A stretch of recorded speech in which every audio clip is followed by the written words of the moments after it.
ஏன்டா அப்படி பண்றீங்க? சாப்பாடு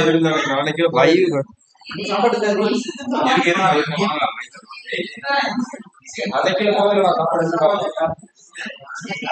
சீக்கிரம் வாங்கயா.